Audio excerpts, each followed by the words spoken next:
Many see progress and environmental protection as competing priorities, where one must always be chosen over the other. At ELOS, we see things differently. We see a partnership, a balance between improving the quality of our lives and preserving the places we call home.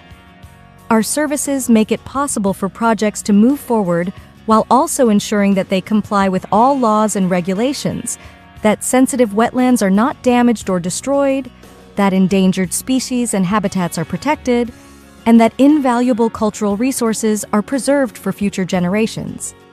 This is where we live, where we play, where we raise our families. We strive for a brighter future, but remain committed to the lands we love. ELOS, where natural environments and human interests intersect. Good afternoon, everyone. Thank you for joining us today. My name is Bud Faust. I am the marketing coordinator at ELOS Environmental. Today, we'll be taking a look at what has become a very hot topic, if you will, in the environmental world, and that is the changing definition of waters of the United States.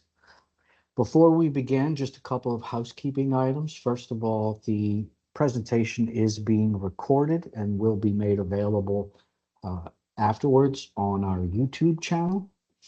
We will notify you when that replay is up and available in case you want to watch again or share with a colleague or anyone you want. You'll receive an email when that is up on our YouTube channel. Should be either before the end of today or sometime tomorrow. The other thing is that we will be taking questions. However, we will not be doing so until the end of the presentation. We'll be using the chat function to submit questions. You can submit a question at any time during the presentation. Feel free. Just keep in mind that we will not be addressing questions until the end of the presentation. So with that, I'm going to switch over the screen and turn you over to our presenter today, Mr. Brian Fortson. Thank you, Bud. My name is Brian Fortson, and I'm glad that we have, seems like we got a lot of people here today, which is a good thing. I have been in the wetland consulting and wetland regulatory industry for probably about 30 to 35 years. I was first 20 years of my career I spent as the local coastal administrator for St. Tammany Parish. And for about the last 12 years or so, I have been working with ELOS as a wetland consultant and regulatory consultant and project manager. The topic that we are going to address today is a topic that has been in the news and has been on everybody's mind for the last few months. And we've all kind of known that this was coming, and it's here. And so I am reluctant to get into too much hypothetical discussion today. What I had intended with the time that I really have for this was really to go over the high points of what the proposed regulatory changes and definition changes are going to be. I'm not a person that likes to speculate on how things are going to go down the road once we get into implementing these things. I have always found that the switch between, or the distance between a court justice's opinion and what actually happens on the ground when biologists get out there and start arguing about what's jurisdictional is sometimes a wide gulf.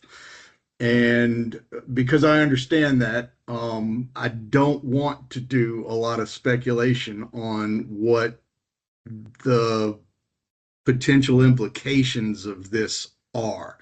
I want to just kind of hit the high points of where the definition is going to change.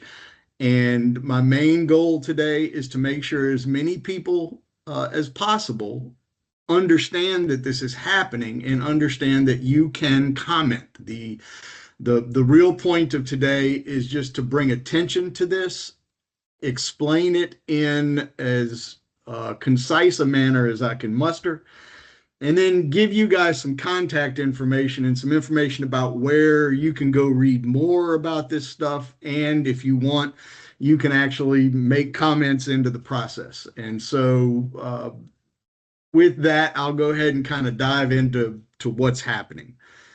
We see this fairly frequently. This is not the first time that the Clean Water Act and the definition of waters of the United States has been changed in the name of clarity and predictability.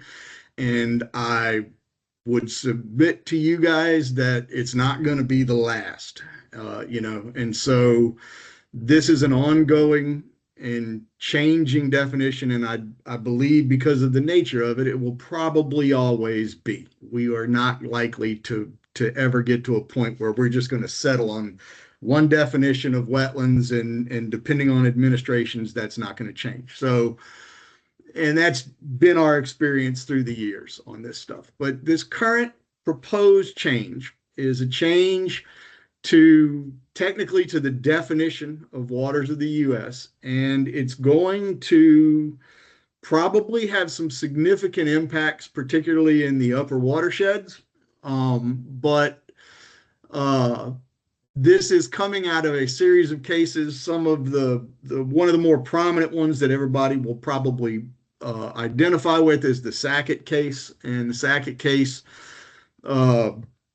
basically the Supreme Court in the Sackett case looked at the way that wetland regulations and the definition of wetlands flowed down from the Clean Water Act, and they decided that there were going to be some pretty significant limitations on jurisdiction that they wanted to put in there. And so that's kind of the Sackett case. And the main impact of this proposed regulatory change is going to be in the terms of adjacency or abutting and the terms relatively permanent. Right now, if you have a relatively permanent waterway, and that's got its own definition, bed and banks, observable water levels, things like that, through a certain period of time, those relatively permanent waterways exist throughout our watersheds. Wetlands, at this point, wetlands tend to be all over the landscape in flat depressional areas. And where those wetlands are connected hydrologically to relatively permanent waterways, currently they are jurisdictional. The significance is that connection that we're going to talk about today. Under the current regime, you can have what they call a discrete feature. It does not have to be a jurisdictional feature. It simply has to be a discrete hydrologic feature to connect jurisdictional waters to wetlands to make them jurisdiction. The biggest change here, I think, is that you're going to see that relatively permanent waterways is clarified to require a certain flow and a certain flow characteristics during certain times of the year. You're going to have water in that relatively permanent waterway for the predominance of the year, at least during the wet season, and they continually call that out. One of the things that's hard to do and is different all over the country is to define what the quote unquote wet season is. And so that will be done through guidance and on the ground stuff. But wet season for us is probably fall through spring, right? And so these waters are going to have to be visible surface water through the wet season in order to be jurisdictional. And that relatively permanent waterway now has to be in direct contact through a continuous surface connection. And that's the term everybody has probably been hearing as a result. That's the buzzword of the Sackett case, is continuous surface connection. Without going into all of the various things that could actually mean, what the Supreme Court intended was that unless there is a demonstrable, visible surface water connection, at least in the wet season, then wetlands will likely be jurisdictional. For those that do not have that direct abutment and direct adjacency to relatively permanent jurisdictional waterways, those will not be jurisdictional. So in essence, what they've done is they've removed the ability of that discrete hydrologic feature to provide jurisdiction and connection. Now the wetland will have to be directly abutting a relatively permanent waterway in order to be jurisdictional. So a relatively permanent waterway is going to receive some clarification. That is not going to be that surprising and that big a deal. We know what relatively permanent waterways are. We kind of understand them now, and this is probably not going to change what is a relatively permanent waterway that much. And there are also going to be some clarifications of the word tributary, because in the wetland definition, tributaries are they're relevant for jurisdiction. And so there's going to be some clarification as to the word tributary and what it means and what it's got to be considered jurisdictional and a relatively permanent water. The continuous surface connection is going to be part of a two-part test now for wetland jurisdiction. I don't know that two-part test is really appropriate, because you're going to have some parts to that test that have to be met before you get to the two parts. Like, first off, you're going to have to be a wetland. And so a wetland is still a wetland. The definition of wetlands is not significantly changing. If you are observing positive features, positive data in the three categories, vegetation, soils, and hydrology, it's still a wetland. What we're doing here is talking about whether or not that wetland is jurisdictional and subject to 404 permitting or not, or Section 10 permitting, but Section 10 is not really relevant here. If it's Section 10, it's jurisdictional. And so the continuous surface connection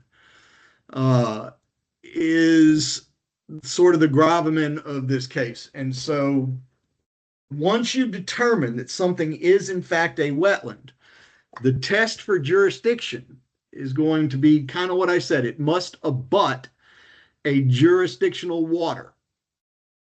A jurisdictional water could be a relatively permanent waterway. It could be a traditionally navigable waterway. It could be a tidal waterway with ebb and flow.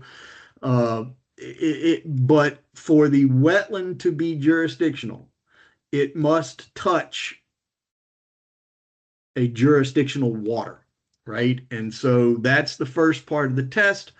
The second part of the test, which will probably take some sussing out through guidance and stuff, is that you must have surface water at least during the wet season.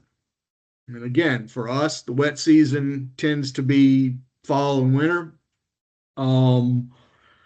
For other places around the country, the wet season might be different. And so we're going to have some discussion and some probably some sessions, some guidance issued, stuff like that, before we really know how we're going to define the wet season and what, for instance, surface water means. Does that mean saturation to the surface? Does that mean you have to have an inch of standing water on top of the surface of the soil?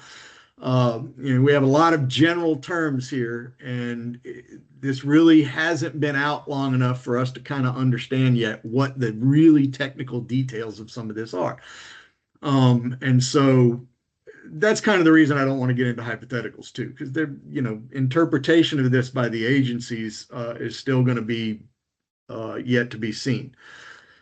One of the other things that they're doing here is they are removing interstate waters from the categories of jurisdictional waters just to make it clear that just because a water crosses a state boundary does not automatically make it jurisdictional. And, you know, if you live in up around North Louisiana, around the border, or around the Pearl River, any of those areas, you're talking about waterways, not so much in the Pearl because the Pearl forms the border, but you've got a lot of waterways around North Louisiana that might go into Arkansas or go into Texas, for instance. And in those cases, that's enough for that waterway to be jurisdictional, just the fact that it is an interstate waterway. And so what they're doing is they're removing that designation. Just because it goes between two states no longer means that that's automatically a regulated and jurisdictional water.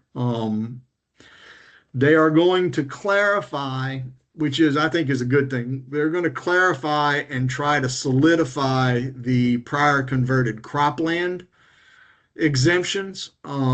There have been some issues with those in the past as to what actually constitutes a prior converted cropland, what constitutes abandonment. In certain cases, if you abandon your crops and you let them go, you abandon your croplands and you let them go back to something beyond fallow fields. Once those fallow fields start succeeding through the process, they might become wet and they might become forested and things like that. And so trying to clarify for ag landowners where that exemption is and where the prior converted cropland definition begins, basically, and where wetland jurisdiction ends, I guess is a way to say it. It's going to try and give us, I think, some standards on what abandonment actually is. At least I hope so. And so for us in South Louisiana and Central Louisiana, cropland is a big deal. As to whether or not we're going to see any of that prior converted cropland information bleed over to forestry, I don't know. That's a question that I have had, because technically you can say agriculture, forestry is agriculture, soybeans are agriculture, sugarcane is agriculture. So, I think we'll probably have some movement within the forestry exemptions as well with this cropland information and this cropland issue. And for whoever it matters to, waste treatment systems have always been exempt to some degree from core permitting. Active waste treatment systems, this guidance is probably going to expand on that and give us better definition as to what constitutes a waste treatment system. Is it solid waste? Is it drain fields down the line? What is it that is actually exempted? Because under our current exemptions, it's really just clear that the pond is exempt. And so my guess is what they're going to do here with the waste systems is try and define the rest of the infrastructure that also enjoys that exemption. Another point that is relevant, but it doesn't really come up that much. They're going to underscore that groundwater is not waters of the U.S. And so groundwater is not going to be subject to 404 regulation. What is groundwater? How far under the ground? Is it directly under the surface? Is there some strata definition that they're going to provide with that? Or is it just anything that is not on the surface visible, right? And so there will probably be some play on that. All of these changes together will probably make some pretty significant differences in what we're going to call jurisdictional wetlands for the foreseeable future. The connection to relatively permanent waterways and jurisdictional waterways is probably the biggest. It's probably the biggest issue here, and the continuous surface connection. Those two together are going to cut out of jurisdiction a lot of wetlands, more than likely in the upper reaches of the watersheds. As we get lower in watersheds, we start seeing less sort of sporadic headwater kind of wetlands, and we get more stream definition. We get a little bit more, usually, I guess, we get a little bit more intact floodplain as these waters get more significant in size and in flow. And so as those waterways get big, their floodplains get bigger. You're going to have bottomland hardwood forests along those waterways that are going to clearly be jurisdictional. You're going to find that there are going to be wetlands that are connected. You're going to be arguing over definitions of wetlands to try and establish connection or defeat connection sometimes. So those two are probably the biggest things to watch, is how the relatively permanent definition changes are going to shake out on the ground, and what continuous surface connection is actually going to mean to the biologists in the field. One of the problems with, interpreting court cases is that the courts don't really have a lot of sophistication when it comes to complicated science. And so they do the best they can. They throw out the words that they know, they throw out the things that make sense to them, and then the regulatory process goes through and tries to interpret that and make those changes on the ground consistent with what the justices envisioned in their opinions. And that's not always an easy thing. And judges aren't really good at understanding this kind of science sometimes. And so when they say something, you might have a group of biologists that their first question is, well, what does that mean? Well, here we are at the process where we're going to start sussing all of that out. What does that mean? So the point of my presentation today is really to bring all of this to as many people as I can, to make sure that everybody kind of knows where we are in the process and what the changes on the table look like. I would encourage everybody to go to the EPA's website, and I don't have a particular link. When I want to see it, I go and say WOTUS fact sheet or WOTUS definition change, and EPA is all over it. And so there are lots of websites. When we finish and we send out the little summary email or whatever, we are going to provide everybody with the addresses, the email addresses, and hopefully website links to where you can go and make comments.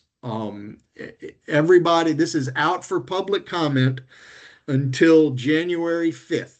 And so up and until January 5th, anybody can provide comment or insight or whatever through the eRegs page on EPA. And like I said, we will give you that contact information. If you are so moved to provide comments to this process, please do so, because I've always sort of believed that the best regulations come from those efforts where the most stakeholders have contributed. And so if we can get all of the stakeholders contributing their comments and people contributing their concerns, then maybe what we get at the end is a really good workable definition that we can sort of that we can work with on the ground. And we do get, at least temporarily, until inevitable lawsuits ensue or another administration decides to change its mind or whatever, for this foreseeable future, we hopefully will be able to get some clarity, and this definition will be settled for a little while so that we can predict for clients, for instance, what their risks are. And so we will be sending out that information, and I would encourage everyone to try and provide your input into that process. And so, for me, that's the bulk of what I wanted to point out to everybody. If there are some questions about this, I will try to answer them. Again, this is out for public notice. We're not going to see actual guidance and actual regulations till some point after the closed period, the comment closing period. And so I have to just caveat all of this with going, at this point, it's speculative. And because it's speculative, I really don't want to try and anticipate particularly what's going to happen on the ground. I could give people a false assessment or I can give people my assessment, and the first time the Corps goes out and does jurisdictional determination, we could find out that they're going to interpret something differently. Whatever I've told you now is just BS. It doesn't matter. So I really want to avoid hypotheticals and trying to answer specific habitat related questions. But I will take some questions. If anybody's got any questions, anything that I can try to answer, I'd love to do it. But like I said, my main goal was just to make sure that as many people as possible are aware that this is happening, because for my purposes, I would like as many people as possible to comment on the process. Okay. So let's go ahead and open it up for questions. If you do have a question, please feel free to type it directly into the chat box. As Brian said, he'd be happy to give you an answer to any of your questions. So let's see if I can find the chat box. Oh, yeah, here we go. Let's see. I already put in the chat box my contact information as well as Brian's contact information. So if you think of a question later and want to reach out, please feel free to do so. Again, this presentation will be made available on our YouTube channel. You'll receive an email, as Brian mentioned, which will contain both a link to the video and also contact information where you can submit any comments that you have. And as Brian also said, we certainly encourage everyone to participate in the process. This is a ongoing webinar series that we have, and you can, if you follow us on LinkedIn, you can receive notifications when we have our next webinar.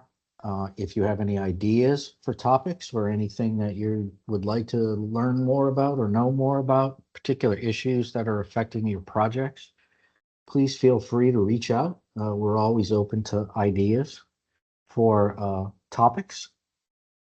I'm not seeing anyone. I see one question. Mike has a question on there about, so can you give your thoughts on reclaimed land in delta environments where wetlands are present but might not be directly linked physically on the surface to a waterway? Yes, I can give you a little bit of my thoughts. I think that for coastal and delta environments, what you will probably find is that either the main riverine driver of that delta or the tidal regime in the water into which it is draining, the Section 10 tidal waters, I'm presuming, if it's delta, coastal delta. I would think that you will have some sort of connection based on the flood potential. Bear in mind that this is not a continuous surface connection in the sense that it has to be there 365 days a year.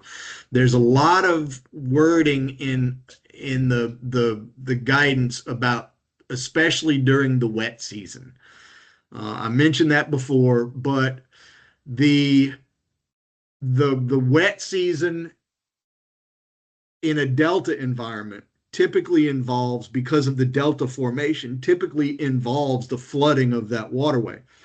If your Section 10 high water elevation is above your ground, then you will probably find that connection, at least during the wet season. If your ordinary high of the river floods your project area or floods your reclaimed land, then it probably will be jurisdictional. However, if it is such that it is perched high enough and no water will ever get on it, and it is above that ordinary tidal exchange or riverine exchange during the wet season, it may fall out. It may fall out of jurisdiction. So that's kind of about that. Let's see, how will this affect coastal regions? Coastal regions are in Louisiana are going to be covered by the Department of, now what do they call it? Energy and the Coast or whatever it is. I'm horrible at keeping track of administrative agency name changes, but and because I'm a dinosaur, I will still call it DNR. But their coastal program will cover most of the coastal areas. And so the Corps of Engineers isn't the only game in town when it comes to coastal wetlands. DNR or Energy and the Coast or whatever will be the Department of Conservation and Energy. That's what it is. It's conservation and energy now. It's been changed twice in the last couple of months, actually. But yeah, that coastal use program is going to cover most of those coastal areas, and their definition of wetland really doesn't have much to do with the Corps' definition of wetland. And so if it's below 5 feet, it's going to be jurisdictional for the state anyway, and you're going to have to deal with the state's wetlands regulations. And so for the coastal areas, I don't see too much of a change coming. The coastal areas in Louisiana are also going to be lower in elevation, and so your water surface is more likely to cover your ground surface for a portion of the year there. And so again, like with the reclaimed land in the Delta, your ordinary high water marks may provide you with that surface connection during whatever period of time is the relevant period. Next question, I'm going to run through these real quick so we don't run out of time, but the drainage canals, pay attention. There's going to be some language on drainage canals. Ditches that are dug entirely in uplands and basically for the drainage of upland areas or whatever, they're not going to be jurisdictional, whether there's permanent water in there or not. If they're dug man-made ditches that are dug in entirely non-wet areas, and I'm thinking right now, maybe not entirely correctly, but I'm thinking of like sugarcane field ditches or whatever, or St. Tammany Parish's drainage infrastructure, whatever. There's going to be a lot of those that, yes, are not going to be RPWs and that are not going to be jurisdictional. And the test of those is basically, from what I've read, going to be if it's dug in entirely upland areas. So man-made ditches, if they're dug inside an old creek, an old jurisdictional water, that's going to be jurisdictional. The jurisdictional water doesn't change just because you dig it out into a canal. But in areas where we're digging subdivision type ditches, things like that, just to drain upland flow and upland yards, those are probably not going to be jurisdictional regardless of the amount. Let's see. Oh, that's an ad, I think. All right, follow up on Delta. California and Sacramento. Oh man, is that a sunny place? And you do have a lot of levees and reclaimed land below main waterways and elevation. Yeah, I think you're going to find that those levees and those hydrologic polders, as I would maybe refer to them, those impounded areas inside levees, depending on how the water gets in and out of there, yeah, you're probably going to lose them. That is going to be a concern for us. What happens inside levees in the city of New Orleans, for instance, or like all of those things we're going to see fleshed out here. What is a continuous surface connection through a levee and a pump look like? Does it exist? Is that just not going to happen anymore? And so for Sacramento and all of your flat land that you have out there and all the levees and ag country, you may lose a lot. You may lose a lot of jurisdiction in a lot of that stuff. Just because it's lower than the water surface, if there's something that is preventing that water from flooding, and you can count on that to be a normal circumstance, because that's kind of the standard under which all this is looked at, is what are the normal circumstances. If that's the normal circumstance and your water is confined inside a levee system and never gets out into that system, you may lose that system. You may lose jurisdiction on those wetlands.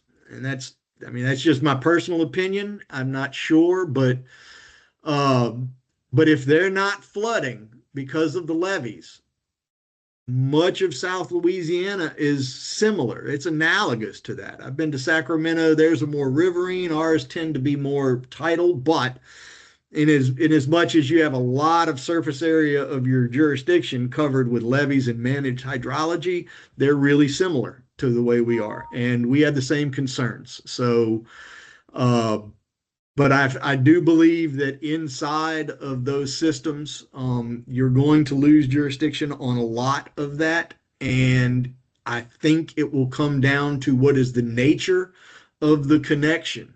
And I would imagine that most of the federal government at this point is going to try and sever jurisdiction wherever they can. And so I would think that those levees and pumps, just in my own personal opinion, I think, yeah, they're probably going to get severed. Okay, do we have any additional questions?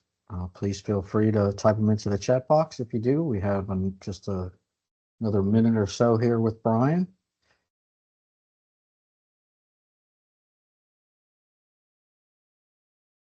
Okay, well, cool. I just want to thank everybody. I really wanted a lot of people to come to this, and I didn't want it, and I'm glad we didn't get it out of hand, because something like this could, with hypotheticals and stuff, could really get out of hand with regard to speculation. So I appreciate everybody. If you have any follow-up questions, feel free. I'm around. Bud will give you my contact information, and we are going to send, like I said, all of the contact information that we can gather to enable people to make comments. There is a lot of information. There's a lot of discussion out there on what's going to happen here, but you can affect that up until January 5th. You get your opportunity to have your voice heard in it, and so I would advise you to do so. If you have any stake in this whatsoever, make it known, whatever it is. It will be a better set of regulations for the more information they have access to for stakeholders. And so. All right. We'd like to once again remind you, you will be receiving an email from us either later today or tomorrow about both the replay and contact information. Brian's email address is in the chat box. If you have a question that you think of later, as he said, please feel free to reach out. We're always happy to help. And with that, we thank you again for spending some time with us today. We hope we've provided at least some clarity on what is still an unclear situation. Thank you for joining us. We really appreciate it. Give us a follow on social media to stay up to date on what webinars we're doing in the future. And we hope to see you again soon. Thank you very much and have a great rest of your day. Yeah. Thank you, everybody.